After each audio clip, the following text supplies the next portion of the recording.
श्रीगुरुभ्यो नमः। हरिः ओं।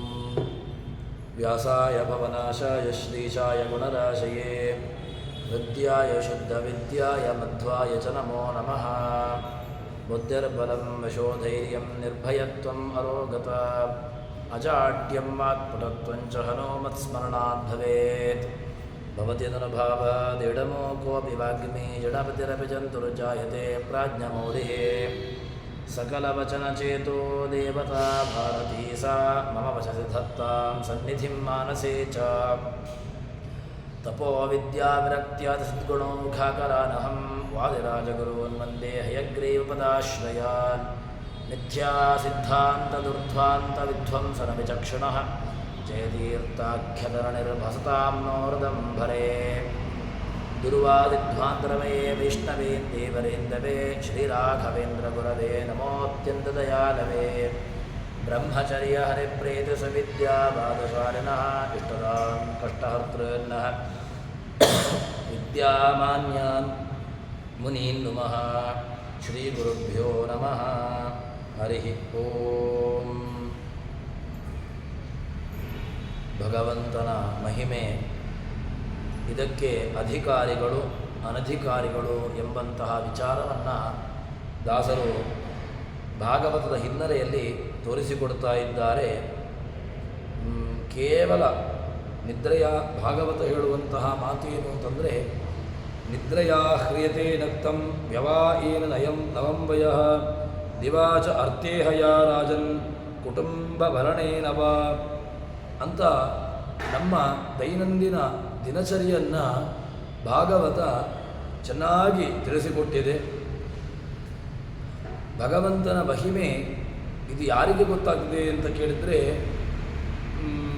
ಕೇವಲ ಆಹಾರ ನಿದ್ರ ಮೈಥುನಗಳ ಹರಹರ ಬಯಸಿ ಬಳಲುವವ ಯಾರು ಕೇವಲ ಆಹಾರ ನಿದ್ರೆ ಇತ್ಯಾದಿಗಳಲ್ಲಿ ಯಾರು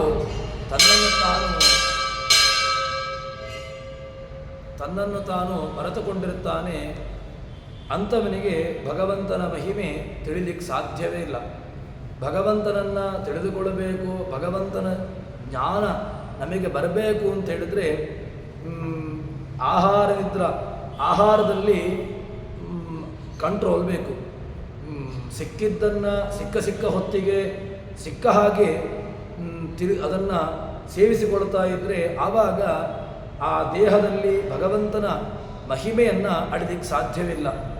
ಭಗವಂತನ ಚಿಂತನೆ ಬರಬೇಕು ಅಂತಾದರೆ ಅದಕ್ಕೋಸ್ಕರವಾಗಿ ಒಂದಷ್ಟು ನಿಯಮವನ್ನು ಹೇಳ್ತಾನೆ. ಸಾತ್ವಿಕ ಆಹಾರಗಳನ್ನು ಸ್ವೀಕಾರ ಮಾಡಬೇಕು. ಇದೆಲ್ಲವನ್ನೂ ಕೂಡ ಯಾರು ಕೇವಲ ಈ ದೇಹದಲ್ಲಿಯೇ ತನ್ನ ಮನಸ್ಸನ್ನು ಅವನಿಗೆ ಭಗವಂತನ ಚಿಂತನೆ ಬರಲಿಕ್ಕೆ ಸಾಧ್ಯವಿಲ್ಲ. ಕೇವಲ ನಿದ್ರೆ ಭಗವಂತನ ಚಿಂತನೆಯನ್ನು ಬಿಟ್ಟು ಕೇವಲ ದೇಹದ ವ್ಯವಸ್ಥೆಯಲ್ಲಿಯೇ ಮೈಮರೆತಿರುತ್ತವನಿಗೆ ಅವನಿಗೂ ಕೂಡ ಗೊತ್ತಾಗುವುದಿಲ್ಲ. ಇನ್ನು ದೇಹದ ಮೈಥುನಾದಿಗಳಲ್ಲಿ ಕೇವಲ ಕುಟುಂಬದ ಸಾಂಸಾರಿಕವಾದಂತಹ ಸುಖ, ಸಾಂಸಾರಿಕವಾದಂತಹ ಒಂದು ಚಿಂತನೆಯಲ್ಲಿ ಯಾರು ಮುಳುಗಿರ್ತಾನೆ ಅವನಿಗೂ ಕೂಡ ಭಗವಂತನ ಬಗ್ಗೆ ತಿಳಿಲಿಕ್ಕೆ ಸಾಧ್ಯವಿಲ್ಲ.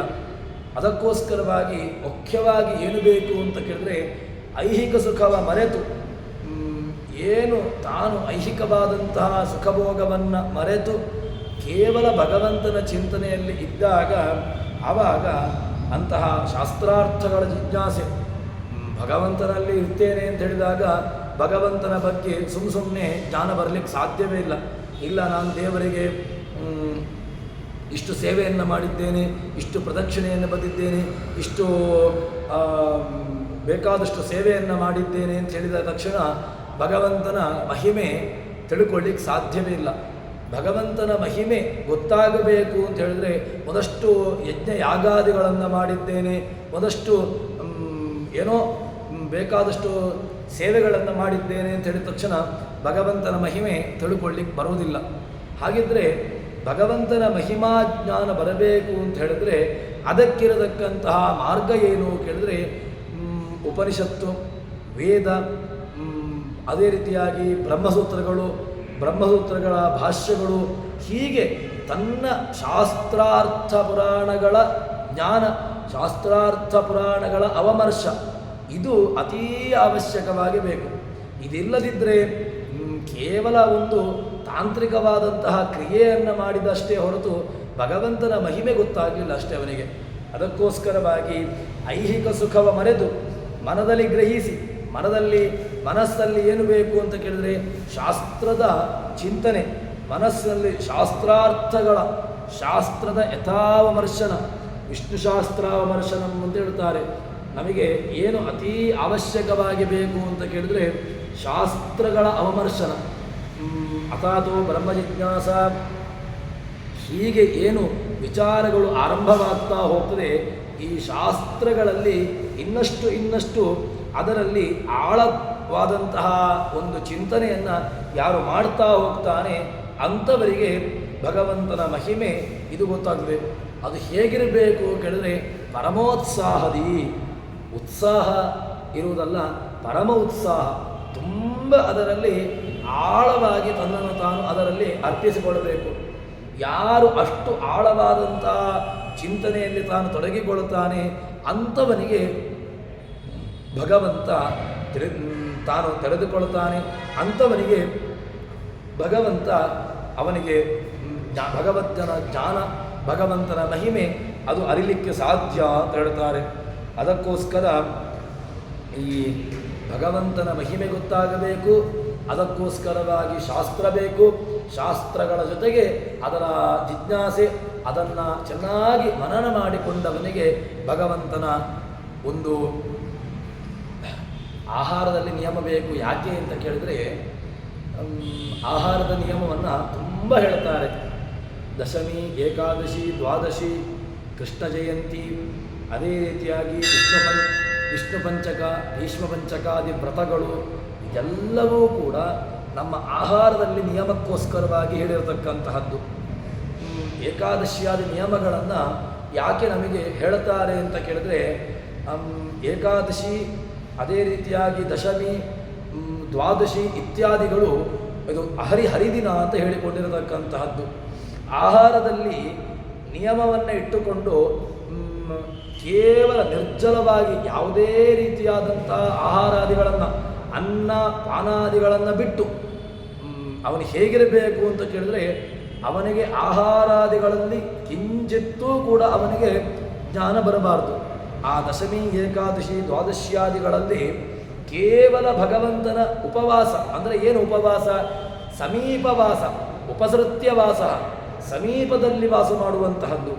ಯಾರಲ್ಲಿ ಸಮೀಪ, ಯಾರ ಸಮೀಪ ಅಂತ ಕೇಳಿದ್ರೆ ಆಹಾರಾದಿಗಳ ಸಮೀಪ ಅಲ್ಲ, ಆಹಾರಾದಿಗಳನ್ನು ಬಿಟ್ಟು ಕೇವಲ ಭಗವಂತನ ಸಮೀಪ ವಾಸ ಮಾಡುವುದು ಹೇಗೆ ಅಂತ ಕೇಳಿದರೆ, ಭಗವಂತನ ಚಿಂತನೆಯುಳ್ಳಂತಹ ಗ್ರಂಥಗಳ ಅವಮರ್ಶನ, ಮಹಾಭಾರತ, ಪುರಾಣ, ಭಾಗವತ ಇತ್ಯಾದಿಗಳ ಚಿಂತನೆಯನ್ನು ನಡೆಸುವ ಮೂಲಕವಾಗಿ ಕಿಂಚಿತ್ತಾದರೂ ಕೂಡ ಅದರಲ್ಲಿ ತನ್ನ ಮನಸ್ಸನ್ನು ಏಕಾಗ್ರಗೊಳಿಸುವವನಾಗಿ ಅವನು ಯಾರು ಇರ್ತಾನೋ ಅಂಥವನಿಗೆ ಭಗವಂತ ಒಲಿತಾನೆ, ಅಂಥವನಿಗೆ ಭಗವಂತ ಅಂಥವನಿಗೆ ಭಗವಂತನ ಮಹಿಮೆ, ಇದು ಭಗವಂತನ ಮಹಿಮೆ ಗೊತ್ತಾಗಲಿಕ್ಕೆ ಇರುವಂತಹ ಬೇಸಿಕ್ ಕ್ವಾಲಿಟಿ. ಹಾಗಿದ್ದರೆ ಭಗವಂತನನ್ನು ಅರಿತುಕೊಳ್ಳಬೇಕು ಅಂತ ಹೇಳಿದರೆ ಅದರಲ್ಲಿ ಎಲ್ಲವೂ ಕೂಡ ನಿಯಮಿತವಾಗಿರಬೇಕು ಎಂಬುದನ್ನು ತಿಳಿಸಿದ ಹಾಗಾಯಿತು. ಹಾಗಿದ್ದರೆ ಇದೆಲ್ಲ ಹೇಳಿದ ಮೇಲೆ ಭಗವಂತನ ಜ್ಞಾನ ಹಾಗಿದ್ರೆ ಎಲ್ರಿಗೂ ಸಿಗ್ತದಲ್ವ?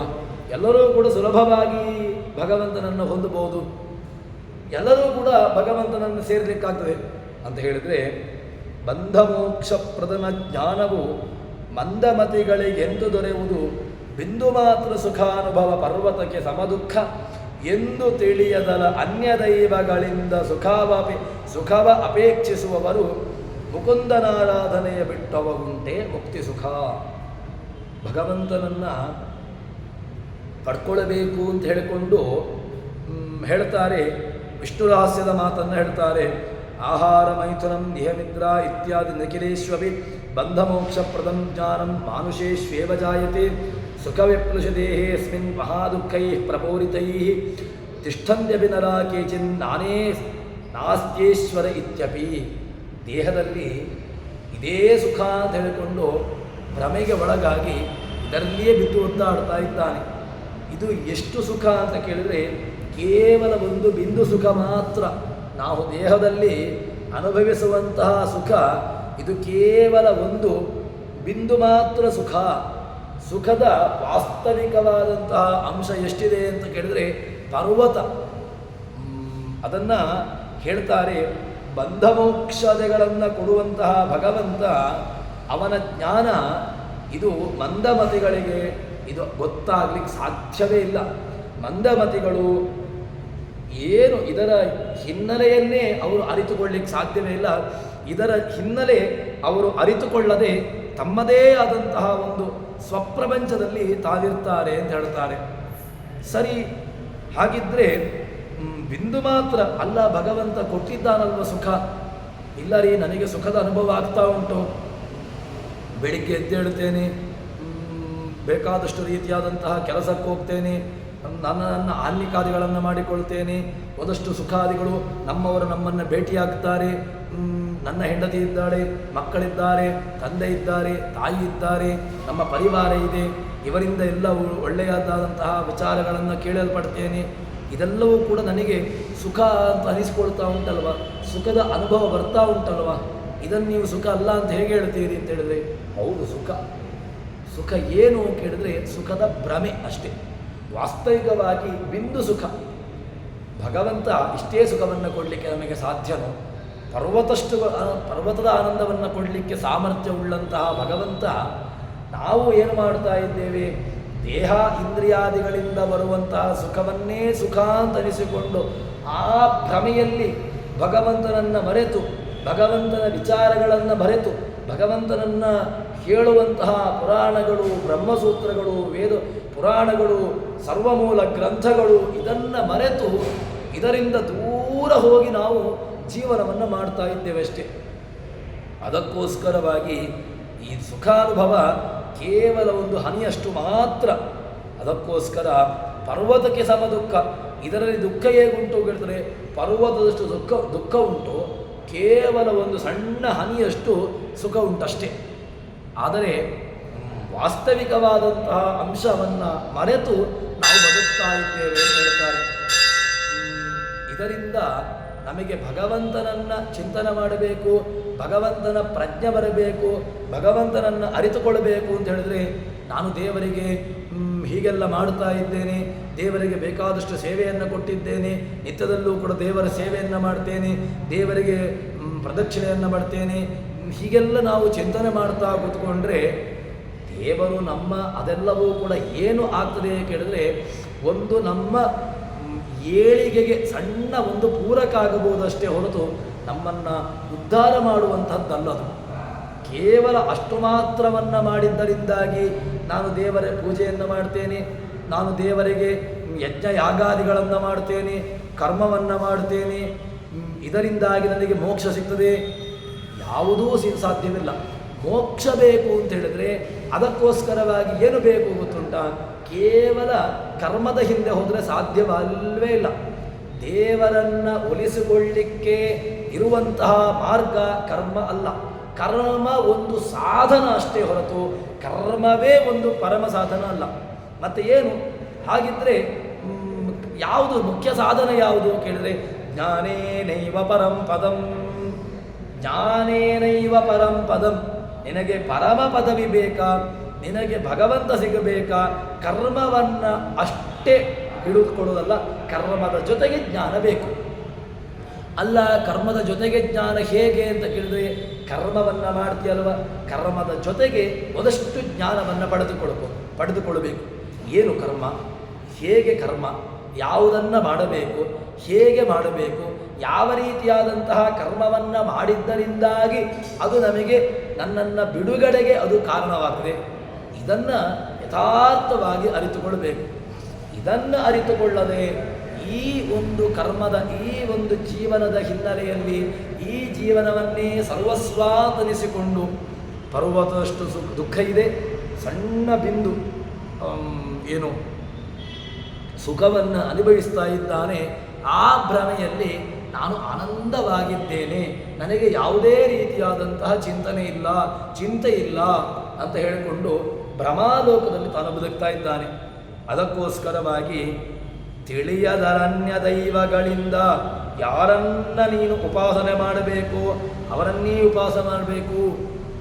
ಮೋಕ್ಷ ವಿಚ್ಛೇಜನಾರ್ದನ, ಬಿಡುಗಡೆ ಬೇಕಾ? ಬಂಧಕೋ ಭವಪಾಶಾಚ್ಚ ಮೋಚಕ, ಕಟ್ಟಿದವನು ತಾನೇ ನಮ್ಮನ್ನು ಬಿಚ್ಚಬೇಕು. ಈ ದೇಹದ ಬಂಧನಕ್ಕೆ ಕಟ್ಟಿ ಹಾಕಿದವನು ಇದ್ದಾನೆ ಒಬ್ಬ. ಆ ಕಟ್ಟಿ ಹಾಕಿದವನೇ ನಮ್ಮನ್ನು ಬಿಡುಗಡೆಗೊಳಿಸಬೇಕು. ಎಲ್ಲಿಂದಲೋ ಯಾರೋ ಕಟ್ಟಿ ಹಾಕಿದ್ದನ್ನು ಯಾರೋ ಬಿಡುಗಡೆಗೊಳಿಸುವಂಥದ್ದು ಇಲ್ಲವೇ ಇಲ್ಲ. ಹಾಗಿದ್ದರೆ ನಾವು ಬಿಡುಗಡೆ ಹೊಂದಬೇಕು ಅಂತ ಹೇಳಿದರೆ ಅದಕ್ಕೆ ಯಾರನ್ನ ಚಿಂತನೆ ಮಾಡಬೇಕು, ಯಾರನ್ನ ಉಪಾಸನೆ ಮಾಡಬೇಕು? ಮೋಕ್ಷ ವಿಚ್ಛೇದ್ ಜನಾರ್ದನ ಮುಚಂ ದದಾತೀತಿ ಮುಕುಂದ ಮೋಕ್ಷಪ್ರದನಾದಂತಹ ಮುಕುಂದ ರೂಪಿಯಾದಂತಹ ಭಗವಂತ ಅದನ್ನು ಹೇಳ್ತಾರೆ. ತಿಳಿಯದ ಅನ್ಯ ದೈವಗಳಿಂದ, ಯಾವುದೋ ಅನ್ಯ ದೇವತೆಗಳನ್ನು ಉಪಾಸನೆ ಮಾಡಿದ್ದರಿಂದಾಗಿ ಅವನಿಗೆ ಸುಖದ ಅನುಭವ ಬರಲಿಕ್ಕೆ ಸಾಧ್ಯವೇ ಇಲ್ಲ, ಅಥವಾ ಸುಖ ಅಂತ ಸಿಗ್ಲಿಕ್ಕೆ ಸಾಧ್ಯವೇ ಇಲ್ಲ. ಮುಕುಂದನ ಆರಾಧನೆಯ, ಯಾರು ಭಗವಂತನ ಆರಾಧನೆಯನ್ನು ಬಿಟ್ಟು ಬದುಕ್ತಾ ಇದ್ದಾನೆ, ಭಗವಂತನನ್ನು ಮರೆತು ಬದುಕ್ತಾ ಇದ್ದಾನೆ, ಅಂಥವನಿಗೆ ಯಾವತ್ತೂ ಕೂಡ ಅವನಿಗೆ ಏಳಿಗೆಯೂ ಇಲ್ಲ, ಅವನು ಬಿಡುಗಡೆಯನ್ನು ಹೊಂದಲಿಕ್ಕೆ ಸಾಧ್ಯವಿಲ್ಲ. ಅದಕ್ಕೋಸ್ಕರವಾಗಿ ಆ ಭಗವಂತನ ಆರಾಧನೆಯನ್ನು ಮಾಡಬೇಕು. ಭಗವಂತನನ್ನು ಬಿಂದು ಮಾತ್ರ ಸುಖಾನುಭವ ಪರ್ವತಕ್ಕೆ ಸಮದುಃಖ, ಬಿಂದು ಮಾತ್ರ ಸುಖ, ಮತ್ತು ದುಃಖ ಎಷ್ಟಿದೆ? ಪರ್ವತದಷ್ಟು. ಬೆಳಗ್ಗೆ ಎದ್ದೇಳ್ತಾನೆ, ಹೆಂಡತಿ ಮಕ್ಕಳು ಸಂಸಾರ ಅದು ಇದು ಅಂತ ಹೇಳಿಕೊಂಡು ಒಂದಷ್ಟು ದುಃಖ ದುಃಖ ದುಃಖ ದುಃಖ, ಮೇಲಿಂದ ಮೇಲೆ ಮೇಲಿಂದ ಮೇಲೆ ಮೇಲಿಂದ ಮೇಲೆ ಬೇರೆ ಬೇರೆ ಬೇರೆ ರೀತಿಯಾದಂತಹ ತಲೆಗೆ ಭಾರಗಳು. ಎಲ್ಲ ಭಾರಗಳಿಗೂ ಕೂಡ ಒಂದು ಒಳ್ಳೆಯ ಸೊಲ್ಯೂಷನ್ ಯಾವುದು ಕೇಳಿದರೆ ಭಗವಂತನನ್ನು ಭಜನೆ ಮಾಡುವಂತಹದ್ದು, ಭಗವಂತನನ್ನು ಸ್ತೋತ್ರ ಮಾಡುವಂತಹದ್ದು, ಭಗವಂತನನ್ನು ಚೆನ್ನಾಗಿ ಆರಾಧನೆ ಮಾಡುವಂತಹದ್ದು. ಅಲ್ಲರಿ ಚೆನ್ನಾಗಿ ಆರಾಧನೆ ಮಾಡೋದು ಹೇಗೆ ಅಂತ ಕೇಳಿದರೆ ಎಲ್ಲ ಕಾಲದಲ್ಲೂ ಕೂಡ ಭಗವಂತನ ಚಿಂತನೆಯಲ್ಲಿಯೇ ಇರುವಂತಹದ್ದು. ಬದುಕು ದೇವರ ಪೂಜೆ ಅಂತ ಎಂಬುದಾಗಿ ಬದುಕಬೇಕು. ಈ ಬದುಕು ಕೊಟ್ಟಿದ್ದಾನಲ್ವ, ಕೊಟ್ಟಿರತಕ್ಕಂತಹ ಈ ದೇಹ, ಕೊಟ್ಟಿರತಕ್ಕಂತಹ ಈ ಶರೀರ, ಇದು ಭಗವಂತನ ಪೂಜೆ ಅಂತ ಆಗಬೇಕು. ಇದು ದೇವರು ಕೊಟ್ಟಂತಹ ಒಂದು ಸಾಧನೆ ಮಾಡಲಿಕ್ಕಿರುವಂತಹ ಒಂದು ಚಿಂತನೆ. ಈ ದೇಹ ಇದು ದೇವರು ಕೊಟ್ಟಿರತಕ್ಕಂತಹದ್ದು. ಆ ದೇವರು ಕೊಟ್ಟಿರತಕ್ಕಂತಹ ದೇಹದಲ್ಲಿ ಭಗವಂತನ ಪ್ರಜ್ಞೆ ಉಳ್ಳವನಾಗಿ ಬದುಕಿದಾಗ ಮಾತ್ರ ಇದು ಸಾರ್ಥಕವಾಗಲಿಕ್ಕೆ ಸಾಧ್ಯ. ಅದಕ್ಕೋಸ್ಕರವಾಗಿ ಸುಖ ವಿಪ್ಲುಷು ದೇಹೇಸ್ಮಿನ್, ವಿಪ್ಲುಟು ಸುಖ, ಇದರಲ್ಲಿ ಸುಖ ವಿಪ್ಲುಟು ಕೇವಲ ಒಂದು ಬಿಂದು. ಮಹಾದುಃಖ ಪ್ರಪೂರಿತೈ, ದುಃಖಗಳೆಷ್ಟಿದೆ ಕೇಳಿದರೆ ಮಹಾದುಃಖ, ಒಂದಷ್ಟು ಸುಖ ದುಃಖ ಅಲ್ಲ, ಮಹಾದುಃಖ ಪ್ರಪೂರಿತೈ ತಿಷ್ಠಂತ್ಯಪಿ ನರಾಃ ಕೇಚಿನ್ ಯೇಷ್ವೇವ ಈಶ್ವರಿತ್ಯಪಿ. ಇದರಲ್ಲಿ ಭಗವಂತನನ್ನು ಯಾರು ಚಿಂತನೆ ಮಾಡಿಕೊಂಡು ಬದುಕುತ್ತಾನೋ ಅವನಿಗೆ ಏನಾಗ್ತದೆ? ಸುಖ, ನೈಜವಾದಂತಹ ಸುಖ. ನೈಜ ಸುಖ ಕೊಡುವುದು ಎಲ್ಲಿ ಕೇಳಿದರೆ ಮುಕ್ತಿರ್ನೈಜ ಸುಖಾನುಭೂತಿರಮಲ ಮುಕ್ತಿಶ್ಚ ತತ್ಸಾಧನಂ. ಮುಕ್ತಿರ್ನೈಜ ಸುಖಾನುಭೂತಿರಮಲ, ಮುಕ್ತಿ ನೈಜ ಸುಖ. ಯಾವುದು ವಾಸ್ತವಿಕವಾದಂತಹ ಸುಖ ಯಾವುದು ಕೇಳಿದರೆ ವಾಸ್ತವವಾದಂತಹ ಸುಖ ಕೊಡುವುದು ಅದು ಭಗವಂತನ ಮಾತ್ರ. ಅದಕ್ಕೋಸ್ಕರವಾಗಿ ಅಂತಹ ಭಗವಂತನ ಚಿಂತನೆಯಲ್ಲಿ ಬದುಕಿದಾಗ ಈ ಏನು ಜೀವನ ಇದು ಪೂಜೆ ಆಗಲಿಕ್ಕೆ ಸಾಧ್ಯ ಅಂತ ದಾಸರು, ನಮಗೆ ಜಗನ್ನಾಥ ದಾಸರು ಹೇಳ್ತಾ ಇದ್ದಾರೆ. ಸುಖವಾಪೇಕ್ಷಿಸುವರು ಮುಕುಂದನಾರಾಧನೆಯ ಬಿಟ್ಟವರಿಗುಂಟೆ, ಭಗವಂತನ ಆರಾಧನೆಯನ್ನು ಮರೆತು ಬದುಕ್ತೇನೆ. ಇಲ್ಲರಿ, ಭಗವಂತ ನನಗೇನೂ ಮಾಡಲಿಲ್ಲ, ಭಗವಂತನನ್ನು ಚಿಂತನೆ ಮಾಡಿದ್ದರಿಂದಾಗಿ ಏನು ಲಾಭವೂ ಇಲ್ಲ ನಷ್ಟವೂ ಇಲ್ಲ, ಸುಮ್ಮನೆ ನಾನು ದೇವರನ್ನು ಪೂಜೆ ಮಾಡ್ತೇನೆ, ಬೆಳಿಗ್ಗೆ ಹೇಳ್ತೇನೆ, ಅಪ್ಪ ಕೊಟ್ಟಿರತಕ್ಕಂತಹ ಜಪದ ಒಂದಷ್ಟು ಮಂತ್ರಗಳಿದೆ, ಭಗವಂತನನ್ನು ಜಪ ಮಾಡಿದ್ದು, ಪೂಜೆ ಮಾಡಿದ್ದು, ಸುಖ ಮಾತ್ರ ನನಗೆ ಸಿಗಲೇ ಇಲ್ಲ, ಭಗವಂತ ಕೊಟ್ಟದ್ದು ಕೇವಲ ನನಗೆ ದುಃಖ ಮಾತ್ರ ಅಂತ ಹೇಳಿಕೊಂಡು ನಮ್ಮದು ಸ್ಥಿತಿಗತಿ ಹೇಗಿದೆ ಕೇಳಿದ್ರೆ ಇದೇ ಚಿಂತನೆಯಲ್ಲಿ ಬದುಕ್ತಾ ಇರ್ತೇವೆ. ಅದಕ್ಕೋಸ್ಕರವಾಗಿ ಹೇಳ್ತಾರೆ, ನಿನಗೆ ಒಂದು ಆರಂಭದಲ್ಲಿ ಸುಖ ಇಲ್ಲದೇ ಇರಬಹುದು, ಆದರೆ ಕೇವಲ ಸುಖ ಕೇವಲ ದುಃಖ ಅಂತ ಭಗವಂತ ಕೊಡುವುದಿಲ್ಲ. ಪ್ರಹ್ಲಾದರಾಜನು ಕೇವಲ ಸುಖವನ್ನು ಅನುಭವಿಸಿದ್ದು, ಧ್ರುವ, ಹೀಗೆ ನಾವು ಅವರೆಲ್ಲರನ್ನೂ ಕೂಡ ಚಿಂತನೆ ಮಾಡಿಕೊಂಡು ಬಂದಾಗ, ಆ ಹಿಂದಿನ ಒಂದಷ್ಟು ದೃಷ್ಟಾಂತಗಳನ್ನು ನೋಡಿಕೊಂಡು ಬಂದಾಗ, ಪುರಾಣದ ಹಿನ್ನೆಲೆಯಲ್ಲಿ ನಾವು ಭಗವಂತನನ್ನು ಯಥಾರ್ಥವಾಗಿ ಚಿಂತನೆ ಮಾಡಿದಾಗ ನಮಗೆ ಭಗವಂತನ ಮಹಿಮೆ ಗೊತ್ತಾಗಲಿಕ್ಕೆ ಸಾಧ್ಯ. ಮೊದಲಿಗೆ ನಾನು ಅದಕ್ಕೆ ಹೇಳಿದ್ದು, ಭಗವಂತನ ಮಹಿಮೆ ಗೊತ್ತಾಗಬೇಕು. ಭಗವಂತನ ಮಹಿಮೆ ಗೊತ್ತಾಗುವುದು ಹೇಗೆ ಅಂತ ಕೇಳಿದರೆ, ಯಾರೋ ಒಬ್ಬ ದಾರಿಯಲ್ಲಿ ಹೋಗುವವನನ್ನು ನಮಗೆ ಗೊತ್ತಿರಲಿಕ್ಕಿಲ್ಲ, ಆದರೆ ಆ ಒಂದು ಪ್ರಾಂತದಲ್ಲಿ ಇರತಕ್ಕಂಥವನಿಗೆ ಆ ವ್ಯಕ್ತಿಯ ಪರಿಚಯ ಇರಬಹುದು. ಅದೇ ರೀತಿಯಾಗಿ ಭಗವಂತನನ್ನು ತಿಳಿಸಿಕೊಡಬೇಕು ಅಂತಾದರೆ, ಭಗವಂತನ ಪರಿಚಯ ನಮಗೆ ಸಿಗಬೇಕು ಅಂತಾದರೆ ಕರ್ಮದ ಮೂಲಕವಾಗಿ ಭಗವಂತನ ಪರಿಚಯ ಸಿಗ್ಲಿಕ್ಕೆ ಸಾಧ್ಯವಿಲ್ಲ. ಇಲ್ಲರಿ ಕರ್ಮದ ಮೂಲಕವಾಗಿ ನನಗೆ ಪರಿಚಯ ಸಿಕ್ಕಿದೆ, ಬರೀ ಅವರೆಲ್ಲರೂ ಕೂಡ 100 ಯಾಗವನ್ನು ಮಾಡುವ ಮೂಲಕವಾಗಿ ಇಂದ್ರ ಪದವಿಗೆ ಹೋಗ್ತಾರೆ, ಹೀಗೆ ಬೇಕಾದಷ್ಟು ದೃಷ್ಟಾಂತಗಳು ಉಂಟಲ್ವ. ಇಂದ್ರಾದಿಗಳು ಇವರೆಲ್ಲರೂ ಕೂಡ ಕರ್ಮದ ಮಾರ್ಗ ಮೂಲಕವಾಗಿ ತಾವು ಪದವಿಯನ್ನು ಕಂಡುಕೊಂಡಿದ್ದಾರಲ್ವ ಅಂತ ಹೇಳಿದ್ರೆ, ಕರ್ಮದ ಹಿನ್ನೆಲೆಯಲ್ಲಿ ಅವರು ಉನ್ನತವಾದಂತಹ ಪದವಿಯನ್ನು ಪಡ್ಕೊಂಡದ್ದಲ್ಲ. ಅವರ ಹಿಂದೆ ಕರ್ಮದ ಜೊತೆಗೆ ಏನಿತ್ತು ಅಂತ ಕೇಳಿದರೆ, ಕರ್ಮ ಕೇವಲ ನಮಗೆ ಬಂಧಕ, ಅದು ಏನೋ ಮೋಚಕ ಆಗೋದಿಲ್ಲ. ಕರ್ಮ ಏನಾಗ್ತದೆ ಕೇಳಿದರೆ, ಕರ್ಮ ಮೋಕ್ಷಕ್ಕೆ ಸಹಕಾರಿಯಾಗ್ತದೆ ಅಷ್ಟೇ ಹೊರತು ಭಗವಂತನ ಜ್ಞಾನ ಬರಬೇಕಾ, ಭಗವಂತನ ಜ್ಞಾನ ಬರಬೇಕು ಅಂತ ಹೇಳಿದರೆ ಒಂದಷ್ಟು ಕರ್ಮವನ್ನು ಮಾಡಬೇಕು. ಇಲ್ಲರಿ ನಾನು ಕರ್ಮವನ್ನು ಬಿಡ್ತೇನೆ, ಕೇವಲ ಜ್ಞಾನ ಮಾರ್ಗವನ್ನು ಹೇಳಿಕೊಳ್ತೇನೆ, ಯಾರಿಗೂ ಹೇಳಿಲ್ಲ. ಸನ್ಯಾಸಿಗಳಿಗೆ ಹೇಳಿದ್ದಾರೆ. ಅದಾದ ಮೇಲೆ ಅದು ಬೇಡ.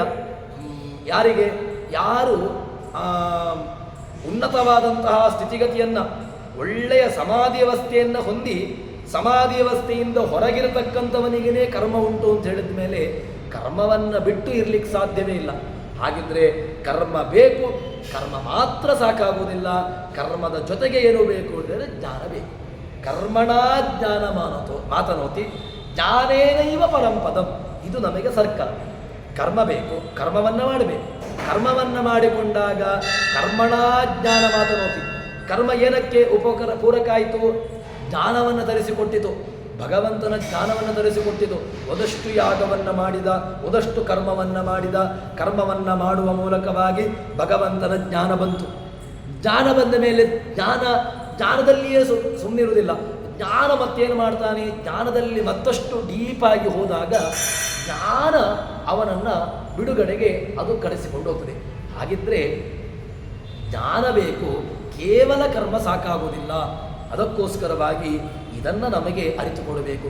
ಇದನ್ನು ಯಥಾರ್ಥವಾಗಿ ತೋರಿಸಿಕೊಟ್ಟಿರತಕ್ಕಂಥವರು ಬೇರೆ ಯಾರೂ ಅಲ್ಲ, ಆಚಾರ್ಯರು. ಆಚಾರ್ಯರ ಹಿನ್ನೆಲೆ, ಆಚಾರ್ಯರ ಸರ್ವಮೂಲ ಗ್ರಂಥಗಳ ಅಧ್ಯಯನ ಯಾಕೆ ಬೇಕು ಅಂತ ಕೇಳಿದರೆ ಇದೇ ಕಾರಣಕ್ಕೆ. ನಮಗೆ ಕೇವಲ ಕರ್ಮದ ಹಿಂದೆಯೂ ಹೋಗ್ಲಿಕ್ಕೆ ಹೇಳಿಲ್ಲ, ಕೇವಲ ಜ್ಞಾನದ ಹಿಂದೆಯೂ ಹೋಗ್ಲಿಕ್ಕೆ ಹೇಳಿಲ್ಲ.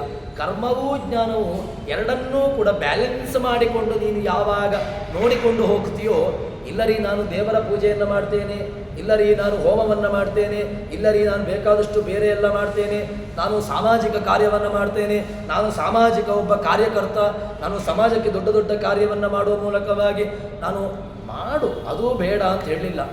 ಸಮಾಜದ ಮೂಲಕವಾಗಿ ನೀನು ದೇವರನ್ನು ನೋಡುವ ಮೂಲಕವಾಗಿ ನಿನಗೆ ಉಂಟೇ ಉಂಟು, ಅದು ನಿನ್ನ ಕರ್ತವ್ಯ.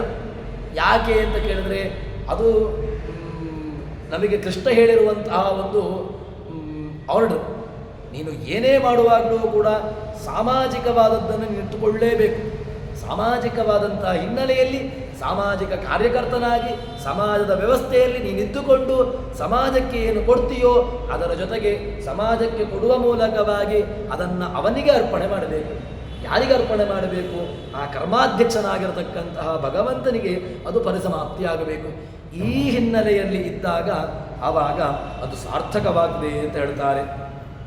ಅದಕ್ಕೋಸ್ಕರವಾಗಿ ಈ ಚಿಂತನೆಯಲ್ಲಿ ಭಗವಂತ ಬೇರೆ ಬೇರೆ ರೀತಿಯಲ್ಲಿ ಕರ್ಮವನ್ನು ಮಾಡಿಸ್ತಾನೆ. ಹೇಗೆ ಮಾಡ್ತಾನೆ ಅಂತ ಕೇಳಿದರೆ ಒಳ್ಳೆಯ ಒಂದು ದೃಷ್ಟಾಂತವನ್ನು ಕೊಟ್ಟು ನಮಗೆ ದಾಸರು ಅದನ್ನು ತೋರಿಸಿಕೊಡ್ತಾರೆ. ರಾಜ ತನ್ನ ಅಮಾತ್ಯ ಕರುಣದಿ ನೈಜ ಜನರಿಗೆ ಕೊಟ್ಟು ಕಾರ್ಯನಿಯೋಜಿಸುತ್ತ ಮಾನಾಪಮಾನವ ಮಾಳ್ಪ ತೆರೆದಂತೆ. ರಾಜ್ಯ ನಡೀಬೇಕು, ಮುಖ್ಯಮಂತ್ರಿ ಬೇಕು, ಗೃಹ ಮಂತ್ರಿ ಬೇಕು, ಹಣಕಾಸು ಮಂತ್ರಿ ಬೇಕು, ಉಳಿದಂತಹ ಎಲ್ಲ ಮಂತ್ರಿಗಳೂ ಬೇಕು. ಎಲ್ಲ ಮಂತ್ರಿಗಳು ಕೂಡ ಇದ್ದಾಗ ಆ ರಾಜ್ಯ ನಡೆದುಕೊಂಡು ಹೋಗ್ಲಿಕ್ಕೆ ಸಾಧ್ಯ. ರಾಜ್ಯವನ್ನು ನೋಡಿಕೊಳ್ಳಿಕ್ಕೆ ಒಬ್ಬ ಕೇಂದ್ರ ಬೇಕು, ಕೇಂದ್ರದಲ್ಲಿರತಕ್ಕಂಥವನನ್ನು ಕೂಡ ವಿಚಾರಣೆ ಮಾಡಲಿಕ್ಕೆ ಒಂದು ರಾಷ್ಟ್ರಪತಿ. ಹೀಗೆ ಒಂದು ವ್ಯವಸ್ಥೆ. ಈ ಎಲ್ಲವನ್ನೂ ಕೂಡ ಅಲ್ಲಿ ಪ್ರಧಾನಮಂತ್ರಿಯೂ ಕೂಡ ಯಾವುದೇ ರೀತಿಯಾಗಿ ಕಾರ್ಯವನ್ನು ಮಾಡುವುದಿಲ್ಲ ಅಂತಾದಾಗ ಅಲ್ಲಿ ಏನಾಯಿತು ಅಂತ ಕೇಳಿದರೆ ಕೇಂದ್ರದ ಆಡಳಿತ ಬರ್ತದೆ. ಕೇಂದ್ರದಲ್ಲಿಯೂ ಕೂಡ ಯಾರು ಸಮರ್ಥರಿಲ್ಲ ಅಂತ ಹೇಳಿದ ಮೇಲೆ ರಾಷ್ಟ್ರಪತಿ ಆಡಳಿತವೇ ಬರಬೇಕು. ಅಲ್ಲಿಗೆ ಕೊನೆಗೆ ಮತ್ಯಾರ್ದು ಕೇಳಿದರೆ ರಾಷ್ಟ್ರಪತಿ ಆಡಳಿತ. ಈ ವ್ಯವಸ್ಥೆಗೆ ರಾಷ್ಟ್ರಪತಿ ಆಡಳಿತದೊಂದು ಅಲ್ಲಿ ಈ ಮುಂದಿನ ವ್ಯವಸ್ಥೆಯ ತನಕ ರಾಷ್ಟ್ರಪತಿ ಆಡಳಿತದಲ್ಲಿದೆ ಅಂತ ಹೇಳಿಕೊಂಡು ಘೋಷಣೆ ಮಾಡಿಬಿಡ್ತಾರೆ. ಇಲ್ಲಿಯೂ ಕೂಡ ಅದೇ ರೀತಿಯಾಗಿ ನಮ್ಮ ವ್ಯವಸ್ಥೆಯಲ್ಲಿಯೂ ಕೂಡ ಭಗವಂತನ ಒಂದು ವ್ಯವಸ್ಥೆಯಲ್ಲಿಯೂ ಕೂಡ ಈ ಚಿಂತನೆಯನ್ನು ನಡೆಸಬೇಕು.